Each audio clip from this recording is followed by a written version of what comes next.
ಬಲದಿಂದ ತಮಂದದ ಕೇಡ ನೋಡಯ್ಯ, ಸತ್ಯದ ಬಲದಿಂದ ಅಸತ್ಯದ ಕೇಡ ನೋಡಯ್ಯ, ಪರುಷದ ಬಲದಿಂದ ಅವಲೋಹದ ಕೇಡ ನೋಡಯ್ಯ, ಕೂಡಲ ಸಂಗನ ಶರಣರ ಅನುಭಾವದಿಂದ ಎನ್ನ ಭವದ ಕೇಡ ನೋಡಯ್ಯ, ಎನ್ನ ಭವದ ಕೇಡ ನೋಡಯ್ಯ.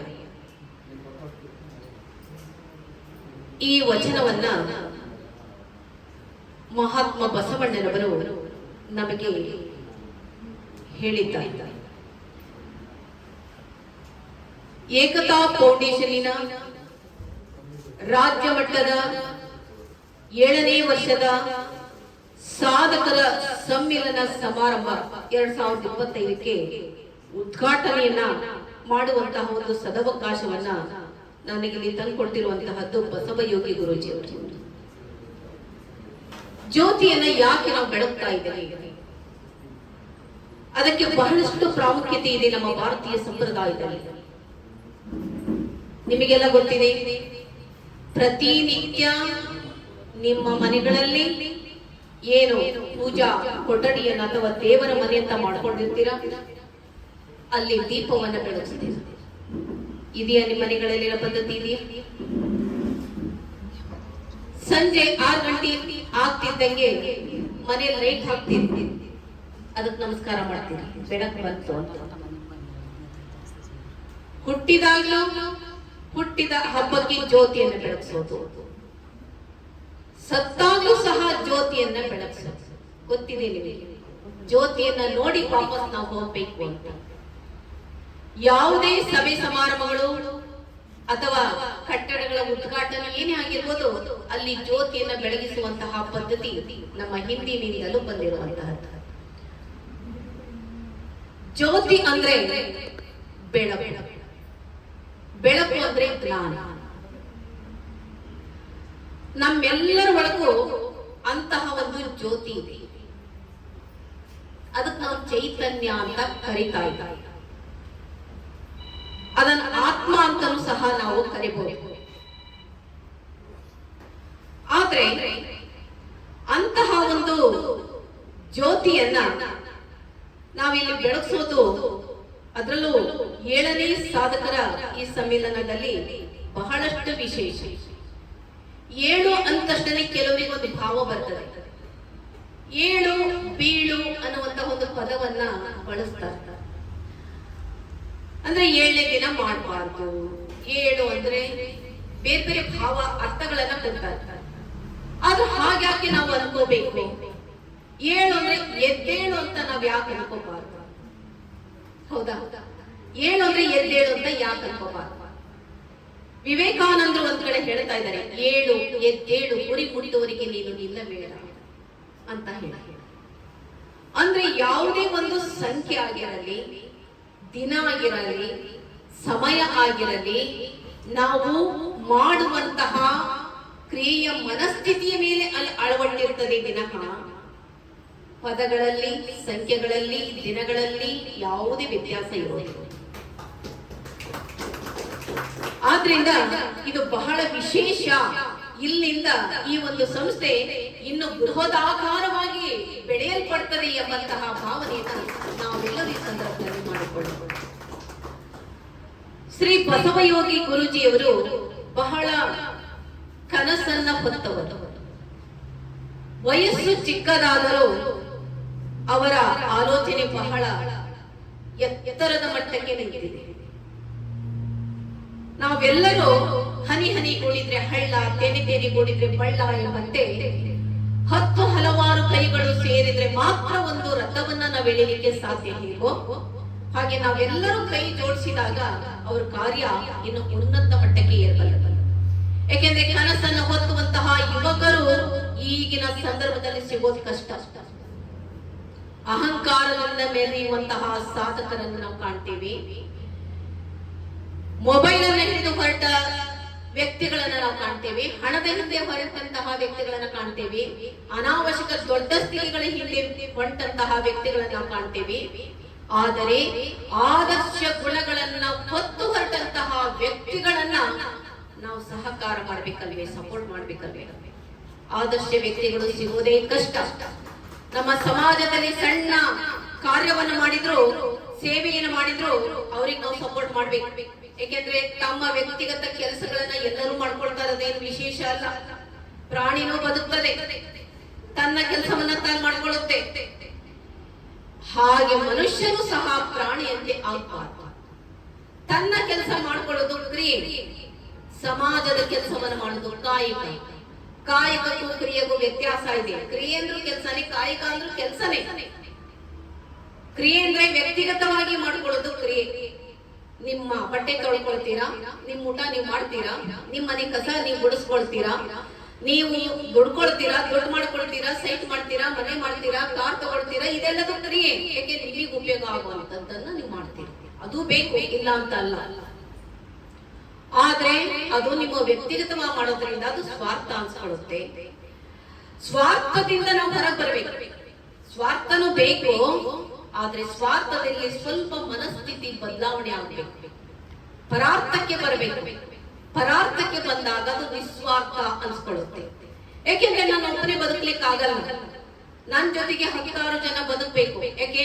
ಆ ಪರಮಾತ್ಮ ನಮ್ಮನ್ನು ಸೃಷ್ಟಿ ಮಾಡಿದಾನೆ, ನಿಮ್ಮನ್ನು ಸೃಷ್ಟಿ ಮಾಡಿದಾನೆ. ನಾನು ಒಬ್ಬನೇ ಬದುಕ್ಲಿಕ್ಕೆ ಆಗುತ್ತಾ? ಇಲ್ಲ.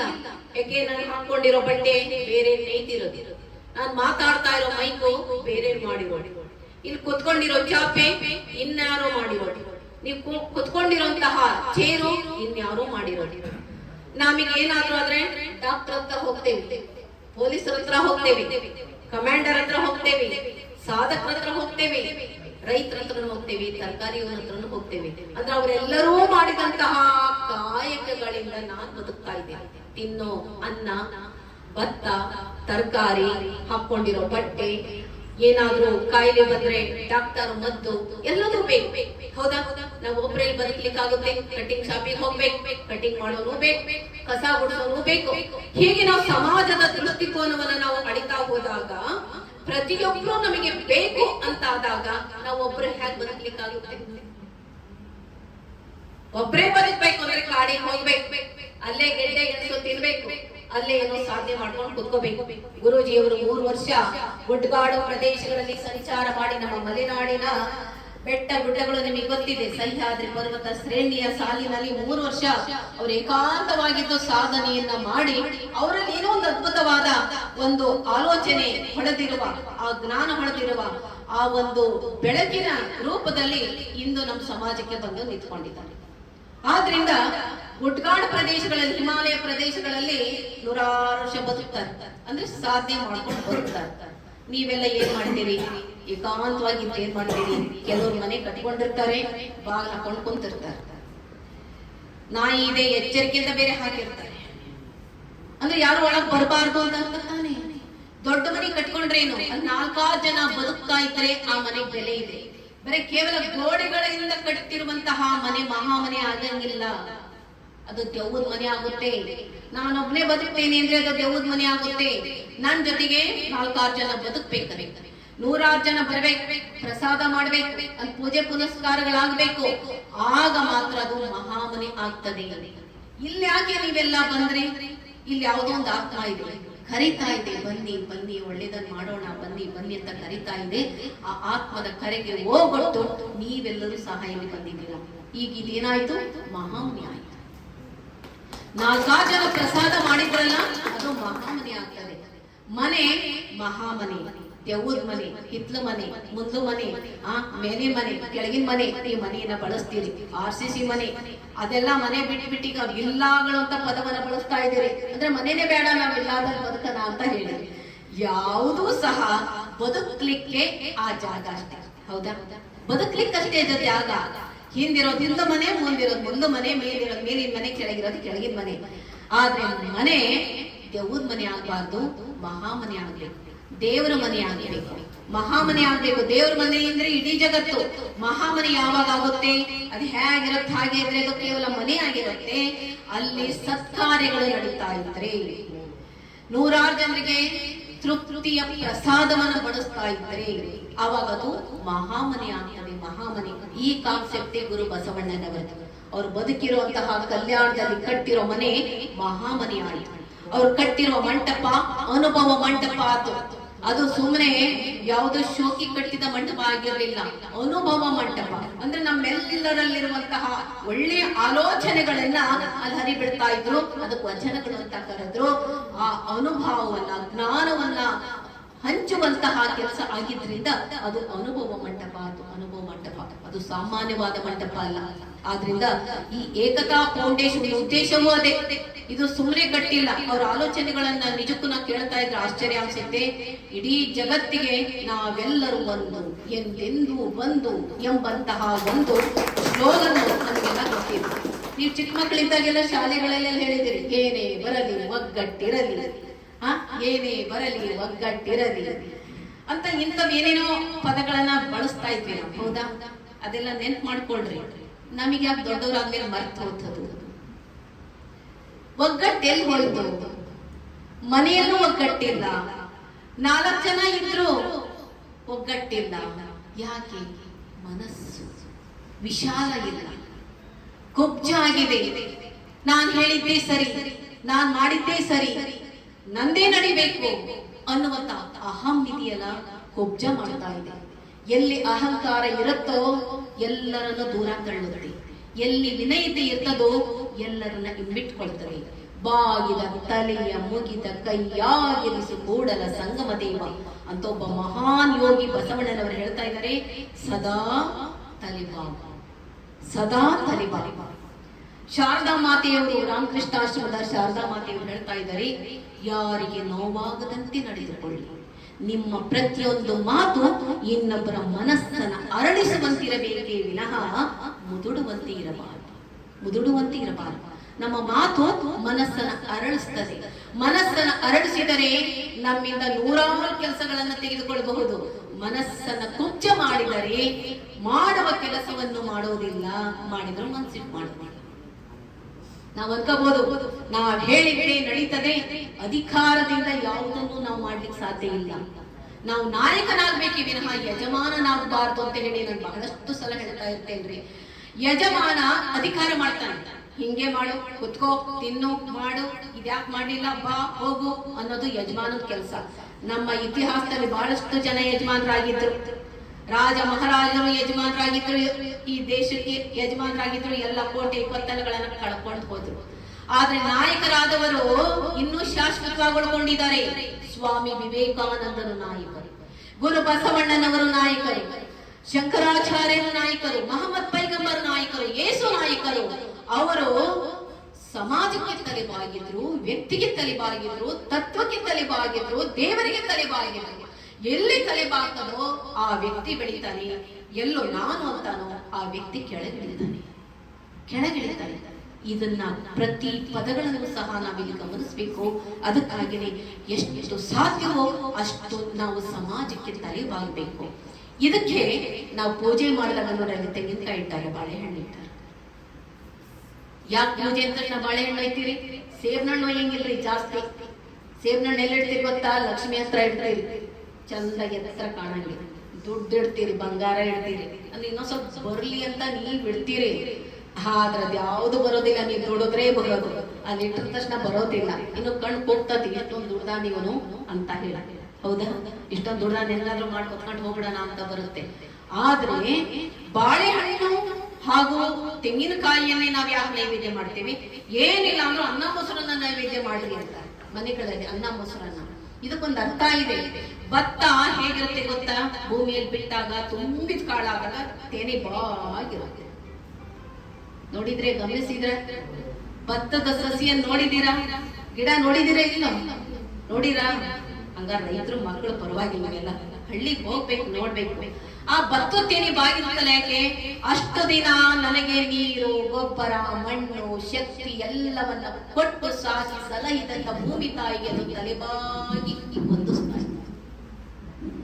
ಬಾಳೆಹಣ್ಣು ಕೊನೆ ಹೀಗೆ ಬಾಗಿರುತ್ತೆ. ಬಾಳೆ ಒಂದೇ ಫಲ, ಅದಕ್ಕೆ ಇನ್ನೊಂದು ಫಲ ಇಲ್ಲ, ಅದಕ್ಕೆ ಬೀಜ ಇಲ್ಲ. ಯಾಕೆಂದ್ರೆ ಒಂದು ಸಲ ಅದು ಬಾಳೆಹಣ್ಣು ಗಿಡ ಬೆಳೀತು ಅಂದ್ರೆ ಒಂದು ಕೊನೆ ಬಿಟ್ಟ ಮೇಲೆ ಅದ್ರ ಕೆಲಸನೇ ಮುಗೀತು. ಅದು ಬಾಗಿರುತ್ತೆ. ಆ ಬಾಳೆಯಂತೆ ಬಾಗುವ ಗುಣವನ್ನ ನನಗೆ ಕರುಣಿಸಪ್ಪ ಅನ್ನುವ ಕಾರಣಕ್ಕಾಗಿ ನಾವು ದೇವರಿಗೆ ಬಾಳೆಹಣ್ಣನ್ನ ನೈವೇದ್ಯ ಮಾಡ್ತೀವಿ. ಹಾಗೆ ತೆಂಗಿನಕಾಯಿಯನ್ನ ನೈವೇದ್ಯ ಮಾಡ್ತೀವಿ. ತೆಂಗಿನಕಾಯಿಯು ಸಹ ಚಿಕ್ಕವರಾಗಿದ್ದಾಗ ಎಳೆನೀರಾಗಿ ನಮಗೆ ಉಪಯೋಗ ಆಗ್ತದೆ. ಅದು ವಯಸ್ಸು ಬರುತ್ತೆ, ತೆಂಗಿನಕಾಯಿ ಆಗುತ್ತೆ, ಚಟ್ನಿ ಪಲ್ಯ ಸಾಂಬಾರ್ ಏನೇನೋ ಮಾಡ್ತೀವಿ, ಕೊಬ್ಬರಿ ಮಾಡ್ತೀವಿ. ತೆಂಗಿನಕಾಯಿ ಅಂತ ನಿಮಗೆಲ್ಲ ಅಡಿಗೆ ಮಾಡಕ್ ಬರಲ್ಲ ಈ ಭಾಗದಲ್ಲಿ, ಹೌದಾ? ಅದು ವಯಸ್ಸಾಗುತ್ತೆ ಅಂದ್ರೆ ಗಿಟಕ್ಕಾಗ್ತದೆ. ಆ ಪರಟೆಯಿಂದ ಬಿಟ್ಕೊಂಡು ಗೊಟ್ಟ ಗೊಟ್ಟ ಗೊಟ್ಟ ಅಂತ ನೋಡ್ರ ಅಗ್ಲಾಡ್ಸಿದ್ರೆ ಗೊತ್ತಾಗುತ್ತೆ ಅದು ವಯಸ್ಸಾಗಿದೆ ಅಂತ. ಅಂದ್ರೆ ಮಾಗಿರುತ್ತೆ, ಪೂರ್ಣ ಆಗಿರೋಂಥದ್ದು ಗಿಟಕ್ಕಾಗೋದು, ಅದು ಪರಿಪೂರ್ಣ ಆಗೋದು ಗಿಟಕ್ಕಾಗೋದು. ಅದ್ರೊಳಗೆ ಇದ್ರು, ಆ ಪರಟೆ ಒಳಗೆ ಇದ್ರೂ ಸಹ ಅದು ಬಿಡುಗಡೆ ಹೊಂದಿದೆ, ಅಂಟಿಸ್ಕೊಳ್ಳಿಲ್ಲದೆ ಬಿಡುಗಡೆ ಹೊಂದಿದಾಗ ಅದು ಘಟ ಘಟ ಶಬ್ದ ಆಗುತ್ತೆ, ಹೌದಾ?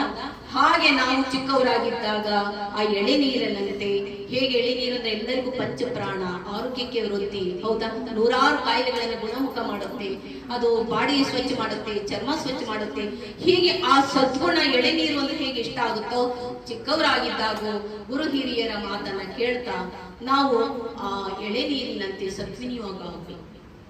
ನಮಗೆ ವಯಸ್ಸು ಬರುತ್ತೆ, ಮನುಷ್ಯನಿಗೆ 25ರಿಂದ 40 ವರ್ಷ ಆಯ್ತಲ್ರಿ, ಒಳ್ಳೆ ವಯಸ್ಸು. ನೀವೇನೇ ಸಾಧನೆ ಮಾಡದಿದ್ರು ಆ ವಯಸ್ಸಿನಲ್ಲಿ ನೀವು ಮಾಡಬೇಕು. ಆವಾಗ ಶರೀರದಲ್ಲಿ ಶಕ್ತಿ ಇರುತ್ತೆ, ಮಾಡುವ ಹುಮ್ಮಸ್ ಇರ್ತದೆ, ಯಾವುದೇ ಕೈಕಾಲು ನೋವು ಇರಂಗಿಲ್ಲ, ಆರೋಗ್ಯದ ವ್ಯತ್ಯಾಸ ಇರಂಗಿಲ್ಲ.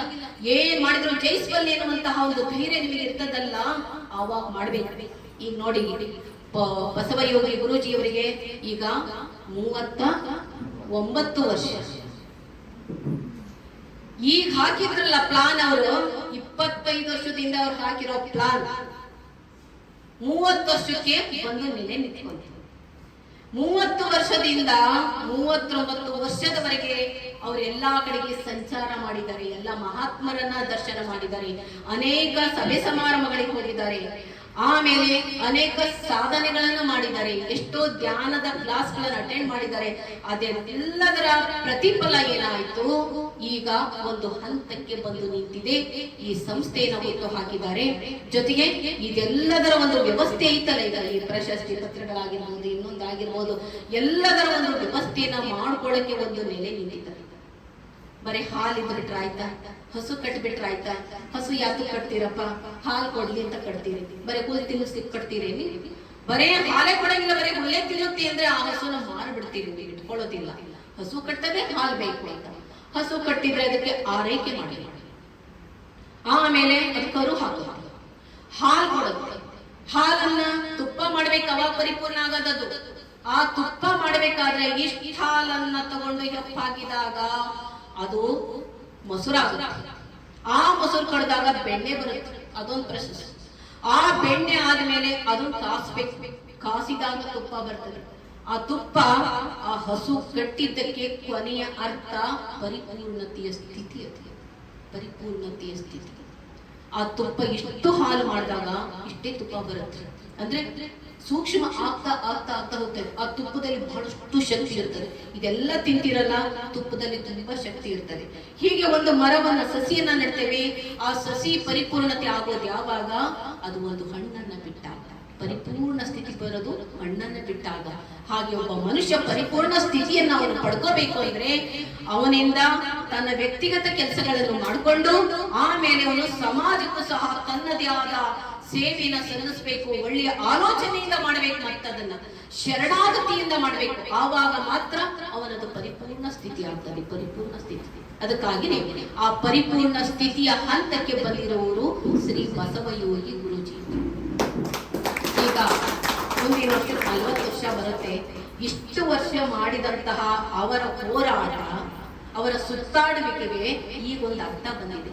ಇನ್ನು ಮುಂದಿನ ಅವರ ಬದುಕು ಇದೆಯಲ್ಲ, ಕ್ರಮ ಇದೆಯಲ್ಲ, ಇಲ್ಲಿಂದ ಇನ್ನು 50 ವರ್ಷದ ತನಕ, ಇನ್ನೂ 11 ವರ್ಷ ಬಹಳಷ್ಟು ವ್ಯವಸ್ಥಿತವಾಗಿ ಮಾಡಬಹುದು. ಯಾಕೆಂದ್ರೆ ಆರೋಗ್ಯ ಕೊಟ್ಟಿರ್ತಾರೆ.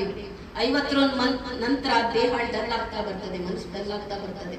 ಅದಕ್ಕಾಗಿನೇ ಆ 11 ವರ್ಷದಲ್ಲಿ ಅವ್ರು ಏನಾಗಬೇಕು ಅದನ್ನ ನಾವೆಲ್ಲರೂ ಕಣ್ಣಾರೆ ನೋಡೋಣ. ಆ ಶಕ್ತಿಯನ್ನು ಪರಮಾತ್ಮ ಕೊಡ್ಲಿ. ಯಾಕೆಂದ್ರೆ ಅವ್ರ ಅಂತರಂಗದ ಸಾಧನೆಯನ್ನ ಮಾಡ್ತಾ ಇದ್ದಾರೆ. ಅವರು ಬಾಹ್ಯದಲ್ಲಿ ಮಾಡ್ತಾ ಇದ್ರೆ ಅಹಂಕಾರ ಬರ್ತದೆ, ಹೊರಗೆ ತೋರಾಣಿಕೆಗೆ ಮಾಡಿದ್ರೆ ಮನುಷ್ಯನಿಗೆ ಅಹಂಕಾರ ಬರ್ತದೆ. ಅಂತರಂಗದಿಂದ ಮಾಡಿದಾಗ ಮಾತ್ರ ಅಲ್ಲಿ ಶರಣಾಗತಿ ಬರ್ತದೆ. ನಾವು ಪರಮಾತ್ಮನನ್ನ ನಂಬಿ ಮಾಡಬೇಕು, ಶರಣಾಗತಿಯಿಂದ ಮಾಡಬೇಕು, ಆ ಕೆಲಸ ಸಕ್ಸಸ್ ಆಗುತ್ತೆ. ಈಗ ನೀವೆಲ್ಲ ಭಾವಚಿತ್ರವನ್ನು ನೋಡಿರ್ಬೋದು. ಅವರ ಹಿಂದೆ ಆ ಒಂದು ದೇದೀಪ್ಯಮಾನವಾದ ಬೆಳಕಿನ ಕಿರಣಗಳು ಹೊರಹೊಮ್ಮುತ್ತವೆಂದ್ರೆ ಅವರು ಸಾಧನೆ ಮಾಡಿದ ಪ್ರತಿಫಲದಿಂದ ನಮ್ಮಲ್ಲಿ ಸುತ್ತ ಆರಗಳಿರ್ತದೆ. ಎಲ್ಲರಿಗೂ ಇರುತ್ತೆ ಆರ. ಕೋಪ ಇದ್ದರಲ್ಲಿ ಕೆಂಪು ಆರಗಳಿರ್ತಾವಂತೆ ಸುತ್ತ. ಅದು ದ್ವೇಷದ ಸಂಕೇತ ಅಥವಾ ಕೋಪದ ಸಂಕೇತ, ವೀರದ ಸಂಕೇತ. ಆದ್ರೆ ಬರೀ ವೀರತನದಿಂದ ಕಟ್ಟಿದ ರಾಮರಾಜ್ಯಗಳು ಹೋಗ್ಬಿಟ್ಟು, ವೀರತನದಿಂದ ಕಟ್ಟಿದ ರಾಜ್ಯಗಳು, ಕೋಟೆ ಕೊತ್ತಲಗಳು ಹಾಳಾದ್ವು. ನೀವೀಗ ಪ್ರವಾಸಕ್ಕೆ ಹೋಗ್ತೀರಿ, ಎಂತೆಂತ ಕೋಟೆಗಳನ್ನ ನೋಡ್ತೀರಿ, ಎಲ್ಲ ಹಾಳಬಿದ್ದು ಹೋಗಿ ಬನ್ನಿ. ಅದು ನೋಡ್ಕೊಳ್ಳೋಕೆ ನಮ್ಮ ಸರ್ಕಾರ ಲಕ್ಷ ಲಕ್ಷ ದುಡ್ಡು ಕಳಿಬೇಕು. ಏನ್ ಬಂತು? ರಾಜರು ಉಳಿದ್ರು ಇಲ್ಲಿ. ಹಾಗೆ ಕೆಲವರ ಹಿಂದೆ ಕೆಂಪು ಆರಗಳಿರ್ತಾವೆ, ಕೆಲವರ ಹಿಂದೆ ಕಪ್ಪು ಆರಗಳಿರ್ತಾವೆ. ಯಾರಲ್ಲಿ ತಾಮಸ ಗುಣ ಇದೆ, ದ್ವೇಷ ಇದೆ, ಮೋಸ ಇದೆ, ವಂಚನೆ ಇದೆ, ಅದು ಕೆಟ್ಟ ಗುಣಗಳು, ದುರ್ಗುಣಗಳು, ರಾಕ್ಷಸ ಗುಣಗಳು ಅಂತ ಕರಿತಾ ಇದ್ದೇವೆ. ಆ ರಾಕ್ಷಸ ಗುಣಗಳು ಇದ್ದವರಲ್ಲಿ ಕಪ್ಪು ಆರಗಳಿರ್ತವೆ. ಅವರನ್ನು ನೋಡಿದ್ರೆ ಯಾರಿಗೂ ಇಷ್ಟ ಆಗಲ್ಲ, ಅವರಿಂದ ನಾವು ದೂರ ಇರಬೇಕು ಅನ್ಸುತ್ತೆ. ನಿಮಗೆ ಗೊತ್ತಿರಲಿ, ಕೆಲವರು ವ್ಯಕ್ತಿಗಳನ್ನ ನೋಡಿದ್ರೆ ನಿಮಗೆ ಇಷ್ಟ ಆಗುತ್ತೆ, ಕೆಲವರು ನೋಡಿದ್ರೆ ಇಷ್ಟ ಆಗಲ್ಲ. ಯಾಕೆಂದ್ರೆ ಅಲ್ಲಿ ಕಪ್ಪು ಆರಗಳಿರ್ತವೆ, ಆ ಕೆಟ್ಟು ಆಲೋಚನೆಗಳನ್ನ ಹೊರಸೂಸ್ತಾ ಇರ್ತವೆ. ಏನ್ ಕೆಲವರಲ್ಲಿ ಬಿಳಿ ಆರಗಳಿರ್ತವೆ, ದೇವಾನುದೇವತೆಗಳಲ್ಲಿ ಅಲ್ಲಿ ಸಾತ್ವಿಕತೆ ಇರ್ತದೆ, ಶುದ್ಧತೆ ಇರ್ತದೆ, ಶುದ್ಧತೆ ಇರ್ತದೆ. ಯಾರಲ್ಲಿ ಹಳದಿ ಬಣ್ಣದ ಆರಗಳು ಸಂಚಾರ ಮಾಡ್ತಿರ್ತಾವಲ್ಲ, ಅವನು ಒಬ್ಬ ಯೋಗಿ, ಒಬ್ಬ ಮಹಾತ್ಮ, ಯೋಗಿ ಮಹಾತ್ಮ. ನೀವು ನಿಮ್ಮ ಮನೆಯಲ್ಲಿ ಎಂತವೋ ದೇವ್ರ ಫೋಟೋಗಳಂತ ಹಾಕೊಂಡಿರ್ತೀರಲ್ಲ, ಹಿಂದೆ ನೋಡ್ರಿ ಆ ಕಿರಣಗಳನ್ನ ನಿಮಗೆ ಸಾಂಕೇತಿಕ ಗೊತ್ತಾಗ್ಲಿ ಅಂತ ಸೂಚನೆ ಮಾಡಿರ್ತಾರೆ. ಹಳದಿ ಬಣ್ಣದ ಬಂಗಾರ ವರ್ಣದ ಕಿರಣಗಳನ್ನ ಅಲ್ಲಿ ಕಳಿಸಿರ್ತಾರಲ್ಲ, ಒಳಗಡೆ ಇರುವಂತಹ ಆಲೋಚನೆ, ಅವರಲ್ಲಿರುವಂತಹ ಸದ್ಭಾವ ಆ ರೀತಿ ಕಿರಣಗಳನ್ನು ಹೊರಸೂಸ್ತಾ ಇರ್ತದೆ. ಅದಕ್ಕಾಗಿನೇ ನಮ್ಮಲ್ಲಿ ಅಂತಹ ಒಂದು ಶಕ್ತಿ ಬರಬೇಕು, ಎನರ್ಜಿ ಬರಬೇಕು ಅಂದ್ರೆ ನಾವು ಸಾಧನೆ ಮಾಡಬೇಕು, ಅಂತರಂಗದಲ್ಲಿ ಶುದ್ಧ ಆಗಬೇಕು. ಅಂತರಂಗದ ಶುದ್ಧತೆಯಿಂದ ಮಾತ್ರ ನಾವು ಹೊರಗಡೆ ಮಾಡುವ ಕೆಲಸಗಳು ಸಕ್ಸಸ್ ಆಗ್ತವೆ. ಇಲ್ಲಾಂದ್ರೆ ತೋರಾಣಿಕೆ ಆಗ್ತದೆ, ಅಹಂಕಾರದಿಂದ ಮಾಡಿದ್ದಾಗ್ತದೆ. ನಾವು ಸದಾ ಸಮಾಜಕ್ಕೆ ವಿನೀತವಾಗಿ ಬದುಕಬೇಕು. ಯಾಕೆಂದ್ರೆ ಸಮಾಜ ಇಲ್ಲದೆ ನಾವಿಲ್ಲ, ಜನ ಇಲ್ಲದೆ ನಾವು ಬದುಕಲಿಕ್ಕಾಗಲ್ಲ. ಪ್ರತಿಯೊಂದಕ್ಕೂ ಜನ ಬೇಕು, ಜನರಲ್ಲೇ ಚೈತನ್ಯ ಇರೋದು. ಇವರು ನಡೆದಾಡುವ ದೇವರೇ. ಆದ್ದರಿಂದ ಅದ್ಯಾವುದೋ ಒಂದು ಸಿನಿಮಾ ಗೀತೆ ಇದೆ ನೋಡ್ರಿ, ಬಸವಣ್ಣಂದು. ಜನರಿಂದ ನಾನು ಮೇಲೆ ಬಂದೆ, ಜನರಿದ್ದರೆ ನನ್ನ ಬೆನ್ನ ಹಿಂದೆ ಅಂತ ಒಂದು ಹಾಡಿದೆ. ಶಬ್ದವೇದೆ ಫಿಲಮ್ ಇಂದ ಎಂತ ಮಾತು. ಅದಕ್ಕಾಗಿನೇ, ಯಾಕೆಂದ್ರೆ ಅದನ್ನ ಸಿನಿಮಾದ ಮೂಲಕ ನಮಗೆ ತೋರಿಸಿರೋದು. ಜನ ಇಲ್ಲದೆ ನಾವೇನೋ ಬದುಕಲಿಕ್ಕೆ ಆಗಲ್ಲ ಅಂತ ಹೇಳಿ ನಾನು ಒಂಟಿಯಾಗಿ ಬದುಕೋಕ್ಕಾಗಲ್ಲ, ನಾನು ಪ್ರಾಣಿ ಅಲ್ಲ, ನಾನು ಮನುಷ್ಯ ಪ್ರಾಣಿನೇ. ಆದ್ರೂ ಇರುವೆಗಳು ಒಗ್ಗಟ್ಟಾಗಿ ಬದುಕ್ತವೆ, ಆನೆಗಳು ಒಗ್ಗಟ್ಟಾಗಿ ಬದುಕ್ತವೆ, ಪಶು ಪಕ್ಷಿಗಳು ಒಗ್ಗಟ್ಟಾಗಿ ಬದುಕ್ತವೆ. ಮನುಷ್ಯನಿಗೆ ಆದ್ರಿ ಮನುಷ್ಯನು ಒಗ್ಗಟ್ಟಿಲ್ಲದೆ ಬದುಕಲಿಕ್ಕೆ ಆಗೋದಿಲ್ಲ. ಒಗ್ಗಟ್ಟಿದ್ರೆ ನಾವೇನಾದ್ರೂ ಮಾಡ್ಲಿಕ್ಕೆ ಸಾಧ್ಯ. ಅದಕ್ಕೆ ಅವರು ಏಕತಾ ಅಂತ ಇದನ್ನ ಹೆಸರನ್ನ ಇಟ್ಟಿರುವಂತಹದ್ದು. ಏಕವಾಗಿ ಹೋಗೋಣ, ಒಗ್ಗಟ್ಟಾಗಿ ಹೋಗೋಣ, ಒಂದಾಗಿ ಹೋಗೋಣ. ನಾವು ಒಂಟಿಯಾಗಿ ಹೋಗೋದು ಬೇಡ. ಒಂಟಿಯಾಗಿ ಹೋದ್ರೆ ಅದಕ್ಕೆ ಬೆಲೆ ಇಲ್ಲ, ಗೌರವ ಇಲ್ಲ. ಅದಕ್ಕಾಗಿನೇ ನಾವೆಲ್ಲರೂ ಈ ಸಮಾಜಕ್ಕೆ ಒಂದು ಆದರ್ಶ ಆಗ್ಬೇಕು. ಇವರೀಗ 25ನೇ ವರ್ಷದಿಂದ ಪ್ರಾರಂಭ ಮಾಡಿ ಈಗ 40 ವರ್ಷ ಬರೋದ್ರಿಗೆ ಒಂದು ಹಂತಕ್ಕೆ ಬಂದಾರೆ ಅಂದ್ರೆ, ನಾವು ಶಿಕಾರಿಪುರದಲ್ಲಿ ಒಂದು ಬಸವಾಶ್ರಮ ಅಂತ ಪ್ರಾರಂಭ ಮಾಡಿದ್ವಿ. ಯಾವಾಗ ಪ್ರಾರಂಭ ಆಯ್ತು ಅಂದ್ರೆ, ನನಗೆ 15ನೇ ವರ್ಷದಲ್ಲಿ ಒಂದು ಆಲೋಚನೆ ಬರ್ತಿತ್ತು. ನಾವು ಹೈಸ್ಕೂಲಿಗೆ ಹೋಗ್ತಾ ಇದ್ವಿ, ನಮ್ಮಿಂದೇನೋ ಒಂದು ಆಗಬೇಕು, ನಾವು ಸುಮ್ಮನೆ ಬಂದಿಲ್ಲ ಅಂತ ಅನ್ಸೋದು, ಆದ್ರೆ ಗೊತ್ತಾಗ್ತಿರ್ಲಿಲ್ಲ.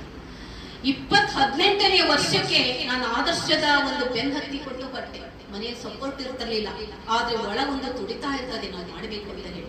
ಆ ಬೆನ್ನಟ್ಟಿ ಹೊರಟಾಗ ಬಸವಣ್ಣನವರು ನಮ್ಮನ್ನು ಕೈಗೆ ಎತ್ಕೊಂಡ್ರು. ಬಸವಣ್ಣನವರ ಸಾಕ್ಷಿ ಇರಬಹುದು ಅಥವಾ ಅವರ ಅಂತರ್ಪ್ರಜ್ಞೆ ಇರಬಹುದು, ಬಸವ ತತ್ವಕ್ಕೆ ನಮ್ಮನ್ನು ಎಳ್ಕೊಳುತ್ತೆ. ನಾ 21 ವರ್ಷ ಅನ್ನೋದಾಗೆ ನಾವು ಆಗ್ಲೇ 22ನೇ ವರ್ಷಕ್ಕೆ ನಾನು ನಾಡಿನಾದ್ಯಂತ ಪ್ರವಚನಗಳನ್ನ ಮಾಡ್ಲಿಕ್ಕೆ ಬಂದೆ. ಇದೇ ನಿಮ್ಮ ಮಂಡ್ಯ ಜಿಲ್ಲೆ, ಮೈಸೂರು ಜಿಲ್ಲೆ, ಹಾಗೆ ತುಮಕೂರು ಜಿಲ್ಲೆ, ಶಿವಮೊಗ್ಗ, ದಾವಣಗೆರೆ, ಹೀಗೆ ನಮ್ಮ ಸಾಮಾನ್ಯ ದಕ್ಷಿಣ ಕರ್ನಾಟಕದಲ್ಲಿ ನಾನು ಹೆಚ್ಚು ಸಂಚಾರ ಮಾಡಿದ್ದು. ಬೆಂಗಳೂರಿಗೆ ನಾನು ಕಡಿಮೆ ಬಂದಿದ್ದೇನೆ, ಯಾಕೆಂದ್ರೆ ನಮ್ಮ ಕಾರ್ಯಕ್ಷೇತ್ರ ಎಲ್ಲೆಲ್ಲೋ ಇದೆ. ಈಗ ಶಿವಮೊಗ್ಗ ಜಿಲ್ಲೆ ಶಿಕಾರಿಪುರದಲ್ಲಿ ನೆಲೆಯೂರಿ ಆಗಲೇ 25 ವರ್ಷಗಳಾಯ್ತು. 30ನೇ ವರ್ಷದಲ್ಲಿ ಪ್ರಾರಂಭ ಮಾಡಿದಂತಹ ನಮ್ಮ ಸಂಸ್ಥೆ ಶ್ರೀ ಬಸವ ಸೇವಾ ಸಂಸ್ಥೆ ಅನಾಥಾಶ್ರಮದ ಮೂಲಕ ಅಲ್ಲಿ ಹೆಣ್ಮಕ್ಳಿಗಾಗಿ ಒಂದು ಅನಾಥಾಶ್ರಮ ಮಾಡಿದ್ವಿ. ಯಾಕೆಂದ್ರೆ ಉಡುತಡಿ ಶಿಕಾರಿಪುರ ತಾಲೂಕಿನಲ್ಲಿ ಉಡುತಡಿ ಇರುವಂತಹದ್ದು. ಉಡುತ್ತಡಿ ಅಂದ್ರೆ ನಿಮಗೆ ಗೊತ್ತಿದೆ, ಶಿವಶರಣೆ ಅಕ್ಕ ಮಹಾದೇವಿ ಎಂಬ ಹೆಸರನ್ನ ನೀವು ಕೇಳಿದ್ದೀರಿ. ಆ ತಾಯಿ ಆಧ್ಯಾತ್ಮದ ತರಂಗಿಣಿ. ಬಸವಣ್ಣನವರ ಹೆಸರು ಹೇಗೋ ಈ ಆಧ್ಯಾತ್ಮ ಕ್ಷೇತ್ರಕ್ಕೆ, ಹಾಗೆ ಅಕ್ಕ ಮಹಾದೇವಿ ತಾಯಿಯವರ ಹೆಸರು ಸಹ ಆಧ್ಯಾತ್ಮ ಕ್ಷೇತ್ರಕ್ಕೆ. ಒಬ್ಬ ಮಹಿಳೆ ಆಧ್ಯಾತ್ಮ ಕ್ಷೇತ್ರಕ್ಕೆ ಬರಬೇಕಾದ್ರೆ ಬಹಳ ಕಷ್ಟ ಅನುಭವಿಸಬೇಕಾಗುತ್ತೆ. ಪುರುಷರಿಗೆ ಎಲ್ಲರೂ ಸಹಕಾರ ಮಾಡಬಹುದು, ಆದ್ರೆ ಮಹಿಳೆ ಧಾರ್ಮಿಕ ರಂಗದಲ್ಲಿ ಬೆಳಿಬೇಕು ಅಂದ್ರೆ ತುಂಬಾನೇ ಕಷ್ಟಪಡಬೇಕು. ಬದುಕಿ ಒಂದು ಹೋರಾಟ ಆಗಿರ್ತದೆ. ಆ ಹೋರಾಟದ ಬದುಕು ಅನೇಕ ಅನುಭವಗಳನ್ನು ತಂದು ಕೊಡುತ್ತೆ, ಇಲ್ಲ ಅಂತಲ್ಲ. ಆದ್ರೆ ಅಕ್ಕ ಮಹಾದೇವಿ ತಾಯಿಯನ್ನ ಇಡೀ ಸ್ತ್ರೀ ಕುಲವೇ, ನಮ್ಮ ಪ್ರಪಂಚದ ಸ್ತ್ರೀ ಕುಲವೇ ನೆನಪು ಮಾಡಿಕೊಡಬೇಕು. ಅಂತಹ ಒಂದು ಸಾಧನೆಯನ್ನು ಮಾಡಿದಂತಹ ತಾಯಿ. ಆದ್ರೆ ಆ ತಾಯಿಯ ಹೆಸರಲ್ಲಿ ನಾವು ಹೋಗ್ಲಿಕ್ಕಾಗದೆ ಇರಬಹುದು, ಆದ್ರೆ ಅವಳ ಆದರ್ಶಗಳು, ಅವಳ ವಚನಗಳು, ಆ ತಾಯಿಯ ಜ್ಞಾನ ನಮಗೆಲ್ಲ ಮಾರ್ಗದರ್ಶಕ. ಅದಕ್ಕೊಂದು ವಚನವನ್ನ ನಿಮಗೆ ಹೇಳ್ತೇನೆ. ಬೆಟ್ಟದ ಮೇಲೊಂದು ಮನೆಯನ್ನು ಮಾಡಿ ಮೃಗಗಳಿಗೆ ಅಂಜಿದೊಡೆಂತಯ್ಯ, ಸಂತೆಯೊಳಗೊಂದು ಮನೆ ಮಾಡಿ ಶಬ್ದಕ್ಕೆ ನಾಚಿದೊಡೆಂತಯ್ಯ. ಈ ವಚನ ನೀವು ಕೇಳಿದ್ದೀರಿ. ಲೋಕದಲ್ಲಿ ಹುಟ್ಟಿದ ಬಳಿಕ ಸ್ತುತಿ ನಿಂದೆಗಳು ಬಂದಡೆ ಮನದಲ್ಲಿ ಕೋಪವ ತಾಳದೆ ಸಮಾಧಾನಿ ಆಗಿರಬೇಕು. ಸಮಾಧಾನಿಯಿಂದಲೇ ಏನಾದ್ರೂ ಮಾಡ್ಲಿಕ್ಕೆ ಸಾಧ್ಯ. ನಾನು ಎನ್ನುವ ಅಹಂಕಾರ ವ್ಯಕ್ತಿಯಿಂದ ಏನು ಮಾಡ್ಲಿಕ್ಕಾಗಲ್ಲ. ಔರಂಗಜೇಬ್ ಏನ್ ಮಾಡ್ದಪ್ಪ, ತನ್ನ ತಂದೆಯನ್ನೇ ಶರಮನೆಯಲ್ಲಿಟ್ಟ, ಕೊನೆಗೆ ತಾನು ಹಾಳಾದ. ಗಜ್ನಿ ಮಹಮ್ಮದ್ ಏನ್ ಮಾಡ್ದ, ದೊಡ್ಡ ದೊಡ್ಡ ಇತಿಹಾಸಕಾರನ್ನ ಕಾಣ್ತೀರಿ. ಅದಕ್ಕಾಗಿನೇ ಅಹಂಕಾರದಿಂದ ಕಟ್ಟಿದ ಸಾಮ್ರಾಜ್ಯ ಉರುಳಿ ಬಿದ್ದು ಹೋಗ್ತದೆ, ವಿನಯತೆಯಿಂದ ಕಟ್ಟಿದ ಸಾಮ್ರಾಜ್ಯ ಮೇಲೆದ್ದು ನಿಲ್ತದೆ. ಇದಕ್ಕೆ ಸಾಕ್ಷಿ ವಿವೇಕಾನಂದರು, ಇದಕ್ಕೆ ಸಾಕ್ಷಿ ಬಸವಣ್ಣನವರು, ಇದಕ್ಕೆ ಸಾಕ್ಷಿ ಶಂಕರಾಚಾರ್ಯರು, ಇದಕ್ಕೆ ಸಾಕ್ಷಿ ಇನ್ನೂ ಅನೇಕ ಜನ. ಇತ್ತೀಚೆಗೆ ನೋಡ್ತೇವೆ ಮದರ್ ತೆರೆಸಾ ನೋಡ್ತೇವೆ. ಇಲ್ಲೇ ನಿಮ್ಮ ಪಕ್ಕದಲ್ಲಿ ರವಿಶಂಕರ್ ಗುರೂಜಿಯವರಿದ್ದಾರೆ, ಪ್ರಭಾಕರ್ ಗುರೂಜಿಯವರಿದ್ದಾರೆ, ಇನ್ನು ಬಹಳಷ್ಟು ಜನ ಅಮೃತಾನಂದ ಮಾತಾಜಿಯವರಿದ್ದಾರೆ. ಇವರೆಲ್ಲರೂ ಸಮಾಜವೇ ನಮ್ಮದು ಅಂತ ತಿಳ್ಕೊಂಡಿದ್ರಿಂದ ಆ ಸಾಧನೆಯನ್ನ ಮಾಡ್ಲಿಕ್ಕೆ ಸಾಧ್ಯ ಆಗಿದೆ. ಯಾಕೆ ನಮಗೆ ಸುಮ್ಮನಿರಕ್ಕಾಗಲ್ಲ, ನಮಗೆ ಸೇವೆ ಮಾಡ್ಬೇಕಂತ ಆಸೆ, ಅದನ್ನ ಹೇಗೆ ಮಾಡಬೇಕು ಅನ್ನುವ ಟೆಕ್ನಿಕ್ ನಮಗೆ ಗೊತ್ತಿರಬೇಕು. ಸಮಾಜಕ್ಕೆ ನಾವು ತಲೆಬಾಗಿದಾಗ ಮಾತ್ರ ಇನ್ನೂ ಸಿಗ್ತದೆ. ಈ ಹಂತದಲ್ಲಿ ಈ ಜ್ಯೋತಿ ಬೆಳಗೋದ್ರ ಮೂಲಕ ಏಕತಾ ಫೌಂಡೇಶನ್ನಿನ ರಾಜ್ಯ ಮಟ್ಟದ 7ನೇ ಸಾಧಕರ ಸಮ್ಮಿಲನ ಸಮಾರಂಭ